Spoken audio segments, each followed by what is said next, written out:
Strange times indeed. I'm your host, Cliff McCallister.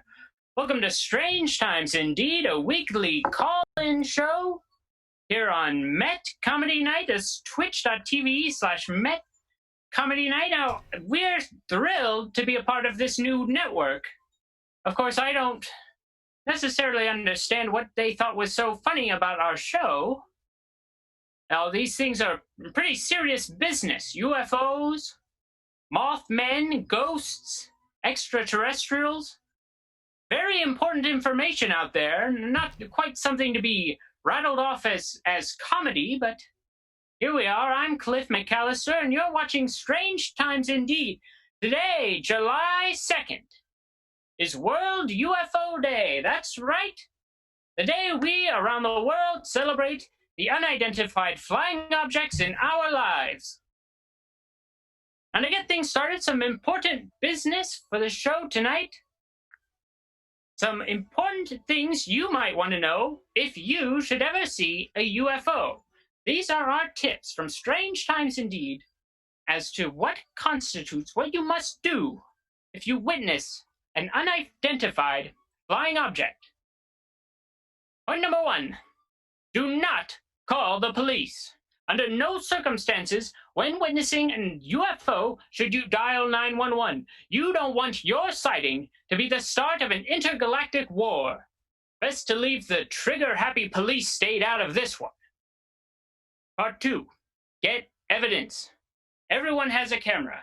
Take out your phone, start snapping, start gramming, but get your camera as quick as possible.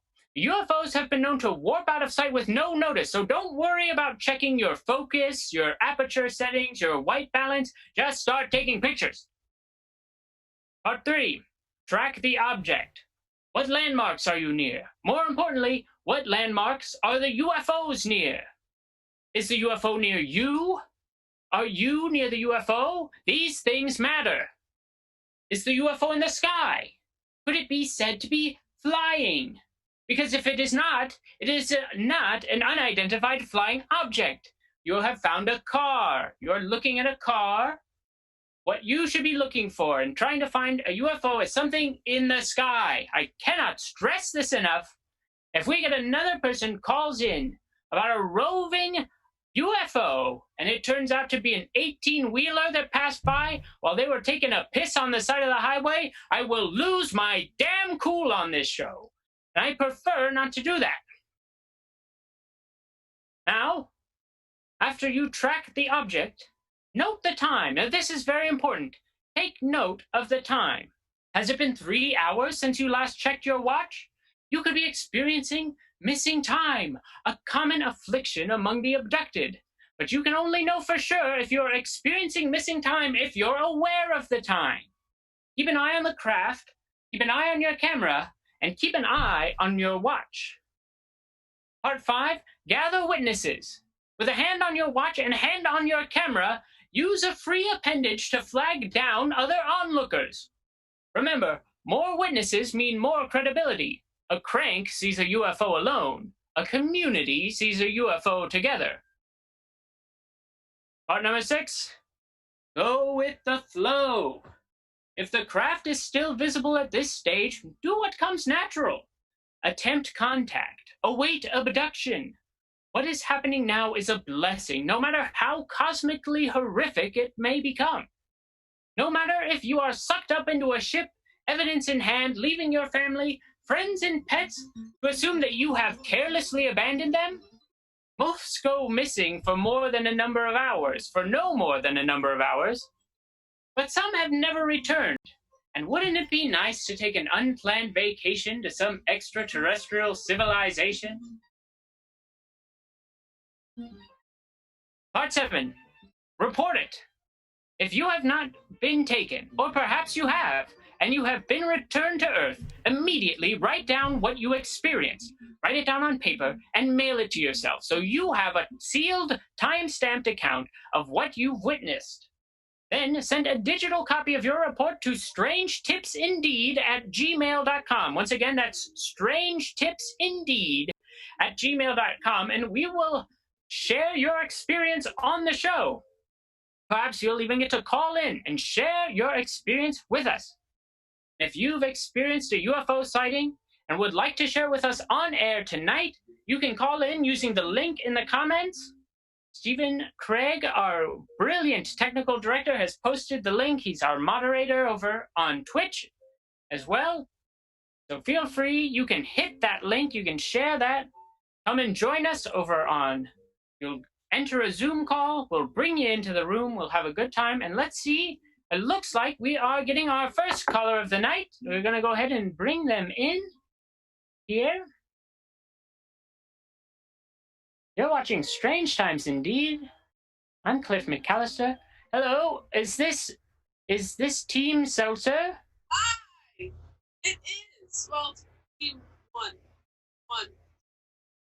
team. Alrighty. Steven, are they up on screen? Can people see them? They can be seen, they can be heard. Okay. A little muted, but they can be seen and they can be heard. Oh, you might want to lean into your microphone a little bit there. I'll speak louder. Perfect. I love it. So you wrote in, you said you've witnessed unidentified flying objects. Yes, 3 times in my life. 3? That's a turkey. Yes, it is a turkey.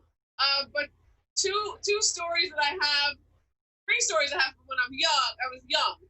So where I grew up on Long Island, there was very swampy areas. So you had the Hamptons where the rich people lived, and then where kind of we lived before you got to suburban Long Island. And so where we lived was very swampy and very densely, not a lot of people. And just north of that was the Brookhaven National Laboratory, which is still there. So the lab is up that way. So in 1979, I want to say, we were coming home from a fireworks display on the 4th of July. And my mother, I remember hearing my mother say, "Oh, there's more fireworks," because we were driving on Sunrise Highway, which drives right along the marshy land of Long Island. And she's like, "Oh, more fireworks in the trees over there." And then she's sitting there and she's looking and she says to my dad, she's like, "Fireworks are following us." And my dad's trying to kind of look, and us kids are looking out the window, and you can see lights in the trees. And it got to a point where my mom was like, "Louis, the lights are following us." So my dad pulls over on the side of Sunrise Highway, and we all get out of the car, and you see just above the tree line rising up a cigar-shaped, different colored lights going around it. This. And we're watching it, it's silent, you don't hear a sound. And it's right above the tree line. And then we turn around. The most surreal part about it is we turn around and you see all the cars on a highway pulling off and getting out of their cars to look at this thing. And I started crying because I was, like 9 years old. Of course. And and Close Encounters was still a pretty big deal. So I started crying, and I was like, "We're going to get abducted. We have to get back in the car. We have to get back in the car." So I'm pretty hysterical about it. But Mom gets me back in the car, and then they just vanished. They just completely vanished from the sky. I thought it was really cool that everyone kind of pulled off the side of the road to take a look at it. You experienced a massive sighting. It was massive. It was huge. So could you describe that craft one more time? It was like cigar-shaped. And then it had lights all the way around it, so that it was going like this. It's the lights going like that. Fascinating. And how many people would you estimate on the highway? I mean, it's the 4th of July. This is a lot of people, it sounds like. It seemed like it was a lot of people. I would say about, from where we were standing, we could see like the lights going down. There were some cars going by, but at least 20 cars had pulled off the side of the road.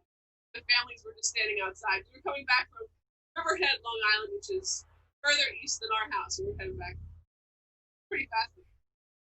And the second time I had an experience, and if you Google Brookhaven, New York, you'll see that there are a lot of sightings out there. It's fascinating. The second time, our house backed up to the marshland, so it was very, very dark out that way. And when we first kind of moved there, it was really cool to have a big backyard instead of where we had lived before. So we built a campfire backyard. All my cousins were over from Brentwood, so we all made a big campfire in the backyard. After a while, we got bored and went inside. But my sister and her cousin, who they were about the same age, stayed outside talking. So we just left them alone and went inside to watch movies. And I remember walking past the window, and I looked outside, and they're just sitting there in the lawn chairs with their heads looking straight up. They're just looking up at the sky. I was like, what are they doing? So we all walked outside, and I was like, what are you guys looking at? And they're like, shh, everybody shush. And they just went like this. So we all looked up, and I'm like, all right, it's this sky full of stars. What are we looking at? And they're like, wait for it. And so we see just, stars, and then all of a sudden, a configuration, they moved like this and made a different pattern and then stopped. And we went, oh, wow. What did we just see? And it was like, there were stars in the sky, but then there were particular stars that just moved slowly and it stopped. And it happened for at least 2 hours, like every 15 minutes. So we'd be sitting there just watching and waiting for it, and then we get bored and say, like, oh my God, it's happening again. And then it would happen again. It happened for about 2 hours with stars in the sky just kind of changed configuration to a different shape. And then they just vanished, and it was just stars, and they just stopped. So you watched from somewhere near the beginning all the way to the end. You got to the point where they disappear. Right, they just kind of dimmed out, and then it was just stars in the sky. It was those particular stars dispersed with our stars removed in this weird configuration. The fact they moved and it stopped. And, oh my God, so they're moving and making shapes. It's crazy. Now, do you remember any of the specific shapes that they formed while they were making these configurations? No, I mean, it wasn't like constellations. It was just more like taking a different pattern, just going, whoop, and then they shift, and then they shift, and then they shift, and then they shift, and they shift. And they'd all stop at the same time, and then they would move again 15 minutes later. We'd be sitting out there watching, and my sister said, this has been going on for 45 minutes. That's why they'd be sitting out there sitting. They didn't want to move because they didn't want to lose it. They didn't want to, come back out and be gone. Now, did you said you watched it for 2 hours? Does that include the 45 minutes before you got there? No. Once we came out, it was another 2 hours. It was just sitting out there. So for almost 3 hours, you've got lights in the sky that are completely still, and then every so often shift positions, right, and all stop at the same time. Yep. That's fascinating. I wonder, perhaps this sounds like a fleet of ships. Perhaps this is as crazy as the field of ufology allows. There perhaps is a being on Earth somewhere within range of seeing this, that it's sending messages to you. Because those symbols are likely nonsense to you, but to an advanced civilization from outer space, those could mean any number of things. Exactly. Yeah, that's exactly it. And the third thing that I was going to tell you is, this is all about like where I grew up, the area in Brookhaven where I grew up, because when I was working at the South Country Library in 1992, I was at the library, and we heard this story, this crazy story, and it ended up being in the news. And actually, if you Google South Haven Park, the story will come up, and there's been a whole bunch of conspiracy theories about it. And what had happened was that there was an area around the park, there was a community around the park that lost power, inexplicably lost power, and they called the utility company. They said, no, you didn't lose power. And people were like, yeah, we're sitting in the dark. and they heard this at the same time. They saw a big flash in the sky and heard this loud boom. And some people say that it was an alien spacecraft that exploded in the sky and then rained down on the park. And other people say that it crashed in the park. So there's two different stories about that. But we do know physically, and I know for a fact, because I've seen the area, that there's an area of South Haven Park that in 1992 caught fire. And it was a huge fire, and the park was closed for years. That area of the park probably still is closed off to the public. And my brother was friends with firefighters in Brookhaven, respond to that, to county parks, they respond to that jurisdiction. They got to the site, and at first were allowed in, and then were turned away by men in black. Like they came in and turned them away, and they said, "This is a federal situation. We have it handled." Because the firefighters from the Brookhaven National Lab came from up north, came down, and they had to go. They had to leave, and they said that there were men, guys that my brother talked to said there were men in black on the scene. And then there's some video out there, and I've seen it briefly, of trucks taking debris from the scene and moving out big chunks of like saucer shape.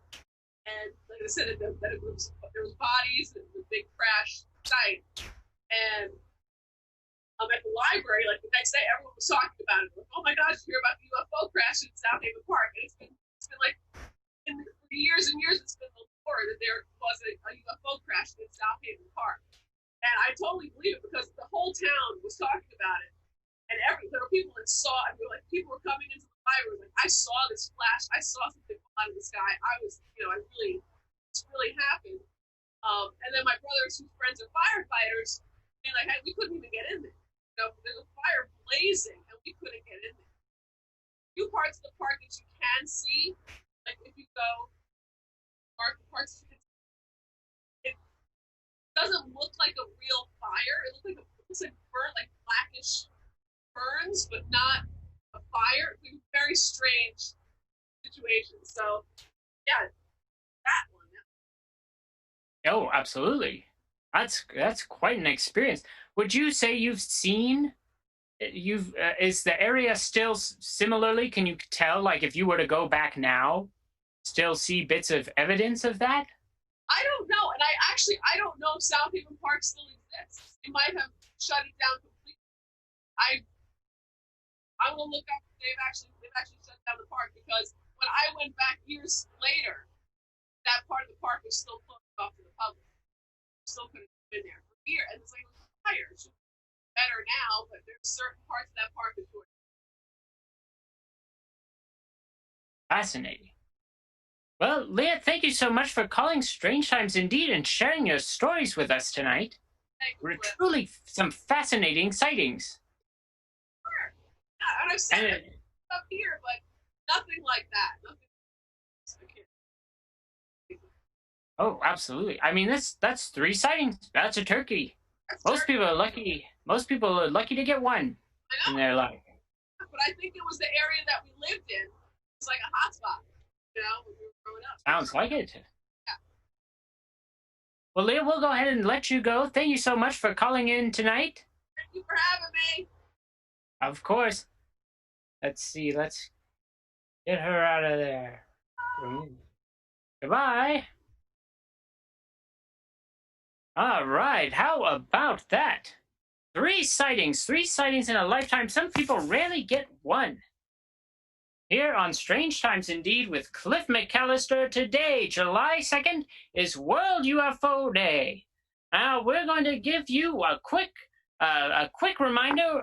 We are always running an ongoing donation drive on this show for the Maryland Ensemble Theater. If you want to support good theater in the Frederick, Maryland area, you can make a donation. If you're watching on Instagram, there's a button somewhere. And if you're watching right here on twitch.tv/MetComedyNight, then you've got to go right down below the video. There's a nice donate button to help support the theater. Now, I hope you're watching on twitch.tv/MetComedyNight. We put so much work into this new stream. We're talking, we've got widescreen views. It blows me away just to see the thing.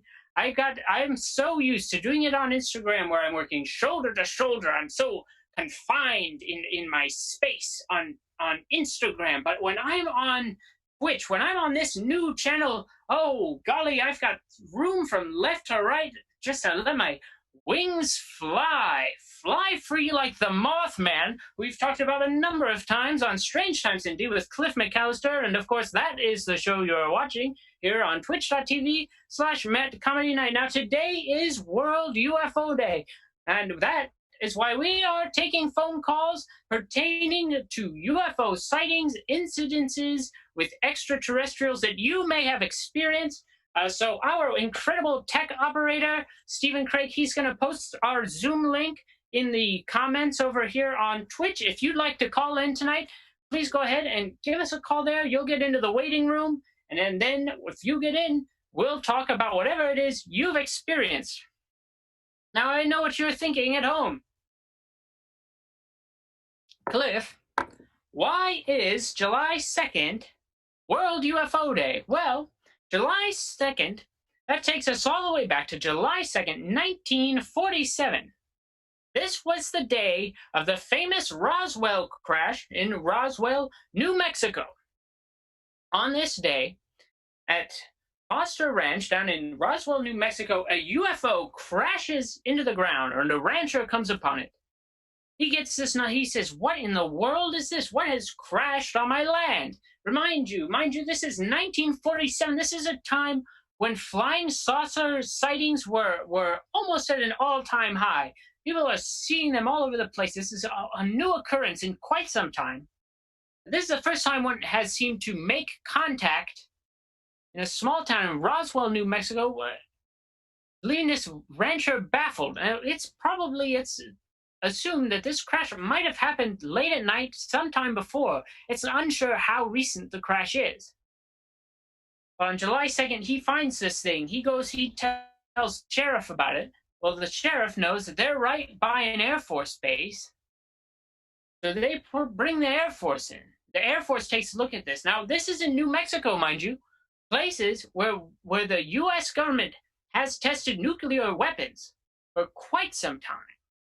And so the people working at this Air Force base were, to some degree, nuclear scientists. They come down and they look at this thing that has crashed into Roswell, New Mexico, and they go, what? We've found a flying saucer. That's what the people who worked on a nuclear bomb say when they find this. They found a flying saucer. And so they send out a press release. The Air Force sends out a press release saying there's a flying saucer. It's crash landed in New Mexico. There it is for quite some time. For a couple hours. They bring in the head honcho over at the Air Force, and they say, no. Send out a new press release. Send out a new press release. So a new release goes out 2 hours after the flying saucer one, saying, oh, we have discovered a crashed weather balloon. A weather balloon. In Roswell, New Mexico, they're checking for the weather. I'll tell you the weather there. It's hot and it's dry. There are no weather balloons in Roswell, New Mexico. So they put out this new thing immediately to cover up this 1947. Because you're not going to think that the Air Force is lying to you about a weather balloon. They even bring in this guy, works in Texas at the weather department. Says, yeah, that's a weather balloon. Well, fast forward 1976 or so, a UFO researchers looking into this story realize, hey, something doesn't add up here. How are these nuclear physicists going to look at this crash, say, we found a flying saucer, and then suddenly change their mind, and suddenly what they found is a weather balloon? Well, that doesn't add up. He starts asking around. He gets in touch with other people. You find out how many levels of the Air Force's chain of command that this incident went through. And you find the guy who's an actual metals scientist. And he looks at this stuff. He looks at these pieces of a weather balloon. And he says, oh, I was there. This wasn't a weather balloon. This is some metal that has never been seen on Earth before. This is something brand new. This is not of this planet. And what he describes is this metal, they called it like magic metal. You could hold it in your hand, they say, and crumple it up. And then you'd unhold your hand, and the metal would form back exactly as it was before. They said there were pieces of metal so thin, unbelievably thin, but impenetrable, so firm in its own nature that you could hit it and not dent it with a hammer. But a very thin metal nonetheless, like aluminum foil almost. And this is happening in Roswell, New Mexico. This is our first real government cover-up of a UFO sighting. And the man who's looking at these metals, he's there at the time. And he says, people ask him, they say, why didn't you say something? Why didn't you say this is what this metal was? And he goes, well, you know, I wasn't in charge. Every one of us in the room knew. I knew this wasn't a weather balloon. The guy speaking, the head of the Air Force, knew it wasn't a weather balloon. But we just had to go with what he said. Every single one of us. He admits that. I'm paraphrasing to a degree, but that's what happens. He says the whole thing. It's a cover-up. And I knew this metal, there are different reports. Some say there were bodies at the crash site that have since been taken. Many believe that they have been stored in Area 51. They've been all over the place. Kind of the base premise for any reverse-engineered extraterrestrial tech that the government may have access to. And all of this happened beginning on July 2nd, 1947. And that is why we celebrate World UFO Day today, July 2nd. And that's what we are here discussing on Strange Times Indeed with Cliff McCallister. I'm your host, Cliff McCallister. Now, this is a call-in show. We want to hear your UFO stories. I believe the link is in the chat. If you've experienced something strange from outer space, if you've experienced an extraterrestrial, please call in. We want to hear from you tonight. We'll bring you on. Just hit that Zoom chat, and we'll gab all night about the extraterrestrial phenomenon that you have witnessed. Now, some important guidance for you tonight, some important things that we talked about earlier in the program. Should you encounter an unidentified flying object, there are a number of things that you should do to ensure that you are going about the procedure properly. And this, my friends, my listeners, my callers tonight, is what to do if you see a UFO. These are important tips coming from Strange Times Indeed with Cliff McCallister. I'm your host, Cliff McCallister. Part 1. Do not call the police. Under no circumstances should you witness an extraterrestrial craft are you to call the police force. Do not call 911. Do not bring any trigger-happy officers to this location. You do not want to be the starting point for an intergalactic war. No, this is a time for peacekeeping. This is a time to lie low, just to observe, as our caller did earlier tonight. Part 2, get evidence. Everyone has a camera, so take out your phone and start snapping, start gramming, and get your camera as quick as possible. UFOs have been known to warp out of sight with no notice. But don't worry about checking your focus or your aperture or your white balance settings. Just start snapping those photos. You want to have physical evidence if you want people to believe you. Part number 3, track this object. What landmarks are you near? And more importantly, what landmarks is the UFO near? Is the UFO near you? Are you near the UFO? These things matter. Is the UFO in the sky? Could it be flying? Could you look at it and say, oh, that's flying. That's a flying object.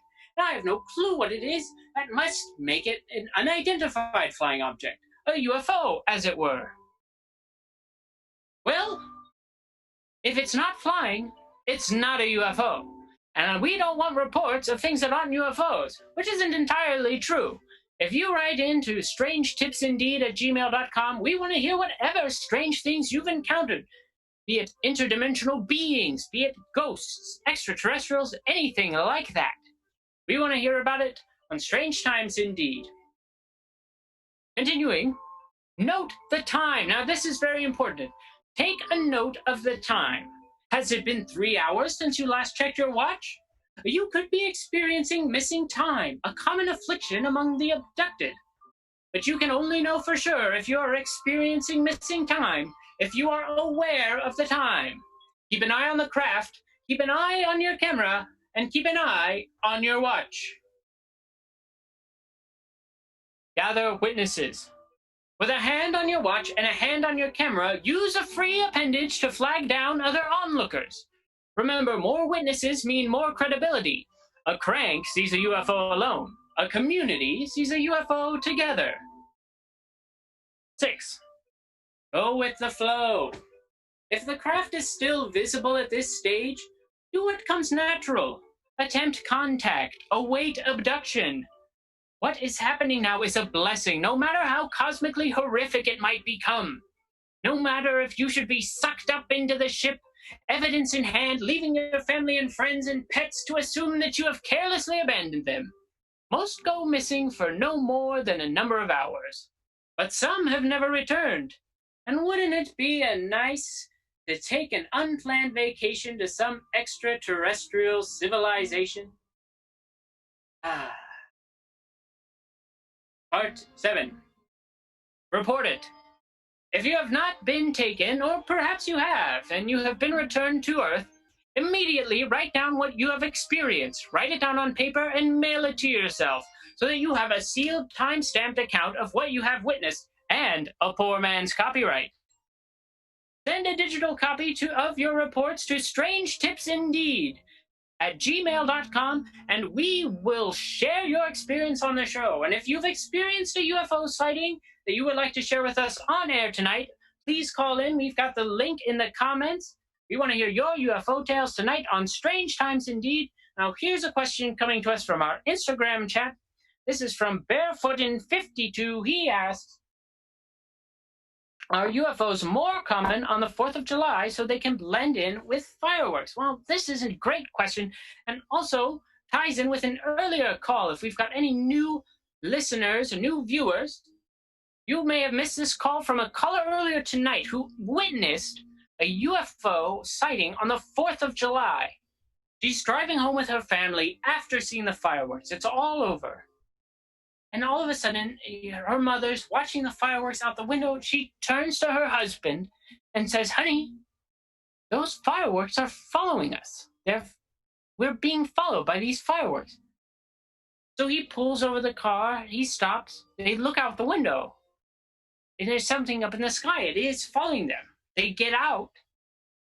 And hovering there is a cigar-shaped UFO, side to side with lights rotating around it, just like this. This is the motion she showed us. The lights traveling around the cigar-shaped object, hovering in the sky. And they look around. Eventually, the thing disappears from sight. They look away.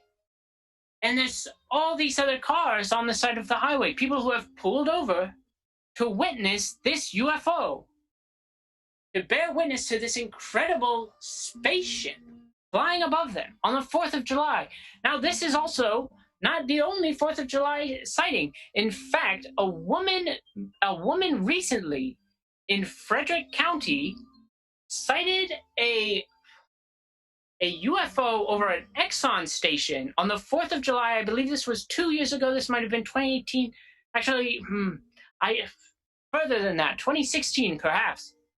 4th of July, she witnesses a UFO over the Exxon station getting off of 70, a little bit past Hagerstown. I do not remember the town. Perhaps it was before Hagerstown. It's somewhere past Frederick. If you're familiar with the area, then you will know this is. You can look this up in the Frederick News Post. I did not have the article prepared for tonight. But rest assured, there has been a July 4th sighting nearby in the past couple of years. And perhaps it is because it does enable a certain element of simple cloaking for these extraterrestrials.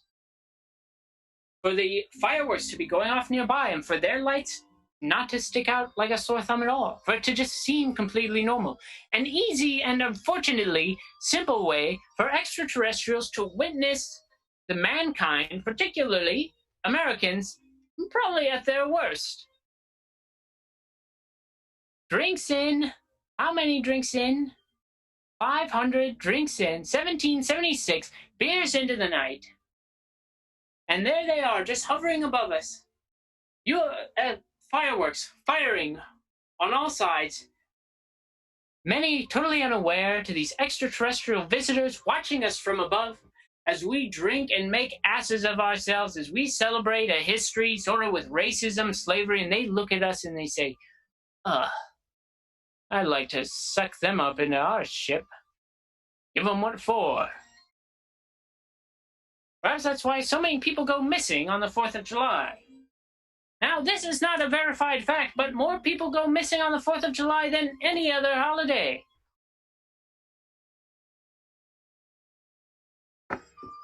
Here's a story for you. For those of you looking for UFO stories tonight, I've got one for you. But if you're looking for a place to share your extraterrestrial experience, we've got a link in our Twitch chat. You can call in. If you're watching on Instagram, you can call in there as well. This is a call-in show, and we would like to hear your true UFO experiences. So go ahead, give us a call. We'll put you in the waiting room over on Zoom. And since there's not many people waiting right now, I'll be honest, we'll just bring you right in. And you can share your story with us. In the meantime, as we celebrate World UFO Day here on Strange Times Indeed with Cliff McCallister, and of course, I am Cliff McCallister, I will tell you the story of this mug. I got this mug from Kecksburg, Pennsylvania, December 9th, 1965. Now, that's not the day that I got the mug. That is the date on the mug, and that is the date that a UFO crashed in Kecksburg, Pennsylvania. Now I am going on a road trip. I'm taking my incredible partner on a trip to Pittsburgh. Why? Because they have friends in Pittsburgh. I have no business being in Pittsburgh, but I take them because I'm a good partner. And on the way there, we pull over into the little town of Kecksburg. Now, of course, I did not pull over into this town in 1965. It was only a few years ago. But the incident happened in 1965. I'm there, I'm sitting out driving, and there it is, behind the Kecksburg Volunteer Fire Department. It's a large acorn sitting on the ground. If you were to picture an acorn upside down with the cap on the bottom, thing at the top. There it is on a big stand. Now this is fiberglass. This is just a simple recreation in Kecksburg, Pennsylvania. This is not the crashed object itself. The simple recreation made by people, made based off the designs, the illustrations, the eyewitness accounts of people from Kecksburg, Pennsylvania who witnessed this crash. Now it crashes into a wooded area, middle of the night, on a farmer's land, as they often do. And so that people go out, they see this, a few people witness, because the government, the military, very quick to reply in this instance, very quick. This isn't Roswell. This is not their first rodeo. They know something has crashed from outer space. They've got to go, they've got to find it, dig it up, and get it out of there before the civilian population can see what this thing is. So they load it onto a truck, they take it away, they have barriers up very quickly after it lands. But a few people catch eye of it. They're carrying it off. They describe it as being kind of acorn-shaped. So there I am. I'm driving my partner to Pittsburgh, and we take a little pit stop into Kecksburg. Because I want to see the object. I want to see the space acorn. As it sits there, we go, we take a look. I get my picture taken in front of it. And I see there's a little sign. It's a Kecksburg Crash gift shop. And I realized, how does one make a donation? If you go, Metzger #1, quick pause. I'll finish the story, actually, if you're watching. And then we'll get to it. I go in, see the sign. Kecksburg Crash Gift Shop. And there's the location. and it's just a little room at the back of the volunteer fire department. I go, I look around. There's no real signs on the door, but I figure, well, this is the place, it seems. And I knock, and a guy opens the door, and inside is a bar. It's a bar for the veterans and for the former volunteer fire department members. They're the only people allowed to drink there. But I say, well, I'm here for the UFO gift shop. And the old man kind of grunts and he's, all right, here to see the UFO. Everyone's smoking, everyone's drinking. Bar's pretty full. And this is at about 4 in the afternoon. And so we go, and he takes me through this bar into an even smaller room, pretty much a broom closet, filled with t-shirts, filled with, it's got mannequins with an alien latex head on it, and all these little trinkets that say Kecksburg, UFO crash. It has this design on it. They've got this design on t-shirts. I say, well, I want a mug. And I get a mug. And then I leave. Nobody offered to talk about it. They were just like, this is the thing. Here's the UFO gift shop. So that is my near UFO encounter. I have 2 in my own life, not necessarily witnessed a UFO. Now, we've got a question in the chat. I'm going to get the record rolling once again. But if you would like to support the show, you can always make a donation to the Maryland Ensemble Theater. That information is at marylandensemble.org/donate. We've got the link both in the chat description on Twitch. There should be a button in the About page on our Twitch thing as well. And if you're watching on Instagram, there's probably a button somewhere there as well. So you can support the theater by making a donation. That helps support our show. Keeps this thing going here. Strange Times Indeed with Cliff McCallister. Now, it is World UFO Day. We are taking calls. We want to hear from you. What is your strange experience with UFOs, with extraterrestrials? Have you seen anything strange that you would like to tell us about tonight? Please do give us a call. If you go into the chat, we've got the info there. Stephen, let's go ahead. Let's put that in the chat one more time. Our Zoom link is there for anyone who would like to call in. We'll get you right in. There's no call queue right now.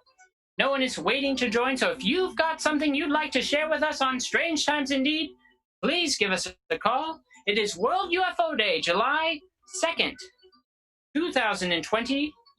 That is 73 years from the Roswell crash, the day for which we celebrate World UFO Day. I also want to point out that we have the dial-in information up on the stream right now. If you choose to not have your video in the Zoom call, you could dial in with one of these numbers and use the meeting ID and password. That's right. Thank you, Stephen, for that reminder. If you would like to call in the old-fashioned way, you can use your telephone to call into Strange Times Indeed. Particular charges and whatnot apply based on your carrier.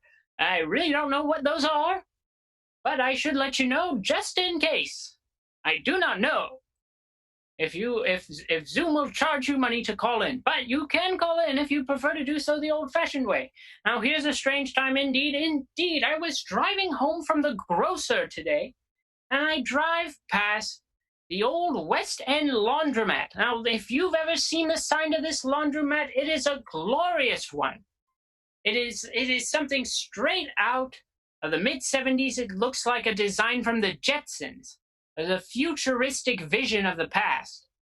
And in front of the West End laundromat is an old payphone, $3.50 for long-distance calls. Can you imagine paying to call for a further distance?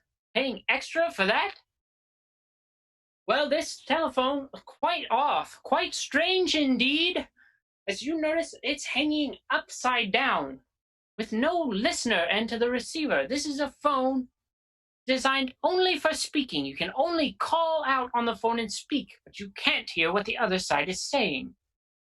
Perhaps a device for sending messages. Now, if you were watching earlier and if you weren't, one of our earlier callers told a tale of a UFO sighting that she witnessed when she was younger and she was out with her family, hanging out in the woods.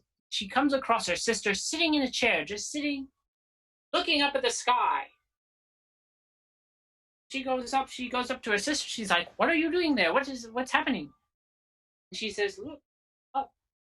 And she looks up, and it's just the stars in the sky.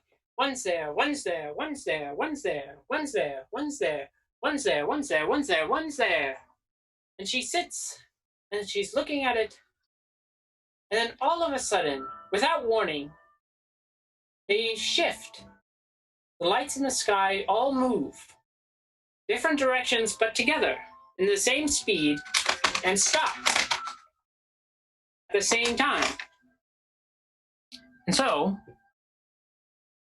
after stopping there, they sit for quite some time until again they begin to move, then stop again. This incident happened for almost 3 hours, stopping and starting, and in no pattern that could be discerned by human eyes, nothing that could be interpreted as human symbols. Now, what I posited here on the show tonight, and what is very possible, that there could be an extraterrestrial somewhere among us, somewhere in the area in which these lights were seen. And the lights, a fleet of ships, messaging, sending messages to an extraterrestrial on our own planet. Now, that is quite a strange time indeed. World UFO Day, as we've discussed, July 2nd, is the anniversary of the Roswell, New Mexico crash. Now, for those unfamiliar with Roswell, well, what are you doing watching this show? Did you grow up under a rock? Have you never come in contact with a plasma field? In Roswell, New Mexico, July 2nd, 1947, a spaceship crashes into the earth. A rancher finds it. He brings it to the sheriff. Not physically, but the news of it. And then they come. He says, well, this is weird. Let's get the Air Force, because the Air Force is right nearby. The Air Force that worked on nuclear bombs. They come in, they look at it, and they know something's up. This is a weird thing from space. Crashed into Roswell, New Mexico. They send out words. They send out a press release. They say, this is newsworthy. We need to alert the press right away that something has crashed here in Roswell, New Mexico, and we believe it's a flying saucer. The news goes out. Air Force discovers flying saucer. Well, get this. Only 2 hours later, they bring in the head honcho, one of the chief heads over at the Air Force. He comes down. He takes a look at it. He says, no. We are not going to call this a flying saucer. This is not what this is. We're not going to, we cannot have people believing that the Air Force has found a flying saucer in Roswell, New Mexico. 2 hours later, after nuclear scientists observe this craft, they say, no, that's a weather balloon. A weather balloon? Yeah, like there are weather balloons in Roswell, New Mexico. But one, that close to an Air Force base? Well, what if a plane hits the air balloon? Now, that doesn't seem very safe. Just to find out what the weather is, you're going to risk your pilots' lives like that? And also, in Roswell, New Mexico, let me tell you what the weather is right now in Roswell, New Mexico. It's hot and it's dry. And it's going to be hot and dry tomorrow, and it's going to be hot and dry the next day. Wasn't that the start of the Men in Black? Well, not particularly, though. It is often kind of tied together into one story, and pop culture has largely roped the Men in Black into a Roswell-related incident. The Men in Black, if you look through many old past things, there aren't a Men in Black to be encountered here. That's not a part of the story. But what you do find is a lot of early government bureaucracy. They're very slow to find this thing. They're slow to figure out what it is. Right off the bat, they say, oh, look at that, a flying saucer. And then, nope, it's a weather balloon. Now, they did retract this cover-up. They admitted that it was a cover-up in 1993, and here's what they said. They said, well, we covered it up. It wasn't a weather balloon. It was a fancy weather balloon. And they said that they were working on a new weather balloon that they might be able to fly up above Soviet airspace and use microphones to detect nuclear testing. And so they purport that the weather balloon that was downed in Roswell, New Mexico was in fact just that, a different weather balloon. Any crazy stories tonight? Sorry I missed them. That's all right. We will recap shortly. But so, the saving grace for this story, our main reason that we can believe in the Roswell crash tonight, is a scientist who was also brought in at the time. Now, this scientist, he was very familiar with metal. He was a geologist of sorts, and of metallurgy and all those things. He looks at the stuff and he says, "This isn't a weather balloon. This isn't tin foil. This is some metal unknown to Earth. This is metal of extraterrestrial origin." And he said in a statement, when interviewed about the Roswell crash, that what he witnessed there on the ground was a metal he had never seen before. And he said, they asked, "Why didn't you say something? Why didn't you tell the press?" He said, "I was powerless. The man in the head of the Air Force is there. He's saying it's a weather balloon. I know it's not a weather balloon. He knows it's not a weather balloon. But all we can do is, that's what it is." He described it as magic metal, was a term that he used. It was metal that, in some cases, could be crumpled up in your hand. Very flexible, but as soon as you'd let go, it would form right to its original shape. Otherwise, there were other sheets of metal so thin, but so strong, that it could not be dented with a hammer. Now, we've got a question in the chat. What happened to the passengers? There are different explanations, a few different stories, but some do say that there were bodies at the crash site. It's said that there have been 3 extraterrestrial bodies. They were small, they were grays. If you're familiar with the gray alien, this is the one most commonly seen in pop culture and illustrations. Gray, big head, big eyes, smaller body. Probably about 3.5 to 4 feet, they said the bodies were. There were about 3 of them. Now, the government tried to wrap that up too. They said, we were also testing out in the mid-50s, mind you. This is an incident that happened in 1947. The government tries to say, oh, well, in the mid-50s, we were testing parachutes with dummies who were covered in like a latex skin, and they probably thought those were the aliens. Well, I'm sorry, Jack, but the mid-50s, like, that's about 8 years after 1947. So that don't check out. That's what happened to the bodies. The bodies of the alien craft, they're taken away. They're taken away with the craft. Now, they've done excavations of this land. They've checked into it. They've dug things up. They've tried to find anything that might be under the ground there that might be evidence of the crash. And people are baffled as to, well, there's nothing there. We've looked. They looked for it like dinosaur bones. They could not find anything. Well, why is that? The government's there. They're going to cover this thing up. They've got all this time before it's 1976 before anyone even thinks that they might be covering something up. That's 30 years to comb your steps. That's 30 years to find every piece of metal. You think the government's going to do a slop job on this?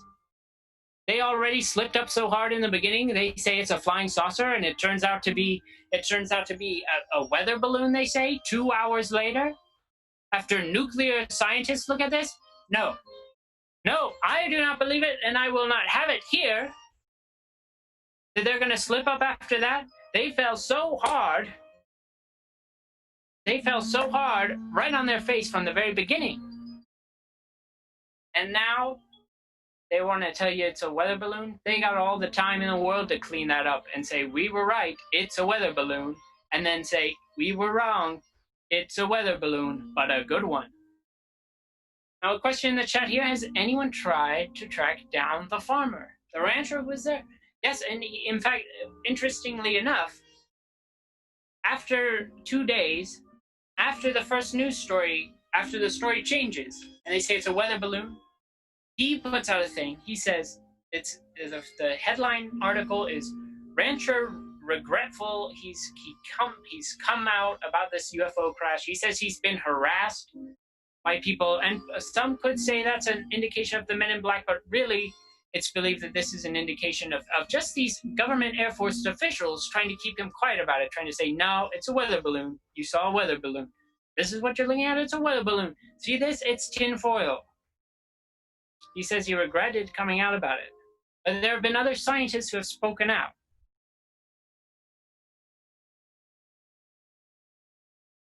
Well, that's just about it for our time tonight on Strange Times Indeed with Cliff McCallister. As always, I'm your host, Cliff McCallister. Tonight, incredible tales of UFOs from our first and only caller of the night. But you can always call back next week. Next week, we will be talking about El Chupacabra. And we'll also have open lines. Any strange things you've encountered, please call in. We want to hear about them. But if you've encountered a Chupacabra, we especially want to hear about that. So Chupacabra stories and lore next week on Strange Times Indeed with Cliff McCallister. Tonight, the history of Roswell, New Mexico. A woman sees as a child a cigar-shaped UFO. Coming home on the 4th of July, she witnesses craft moving, sending messages in the sky over a span of 3 hours, and a UFO crash in the town in which she lives. That's a turkey, baby. That's a turkey. 3 strikes in a row. Yes, some incredible stuff tonight on Strange Times Indeed, and as always, some very strange stuff. So thank you for watching Strange Times Indeed. I've been your host, Cliff McCallister. I want to give a thank you to Stephen Craig working the tech for us, moderating the chat, bringing people into Zoom. This has been a wonderful show. Please join us next Thursday, 9 o'clock. Chupacabra information, lore, your sightings, and open lines, of course. Any strange thing you've encountered that you wish to talk about, you can do so. So, thank you so much for watching Strange Times Indeed, and remember to support the Maryland Ensemble Theater. Donation information is below. You can do that. And hey, how about this? You send us a message at Strange Tips Indeed, show us your receipt, and my producer, Kevin Cole, he will draw an illustration on one of the pages of Flying Saucers, Hoax or Reality. He'll send that to you as a special thank you for supporting the theater and supporting our show. So thank you for watching Strange Times Indeed. I've been your host, Cliff McCallister.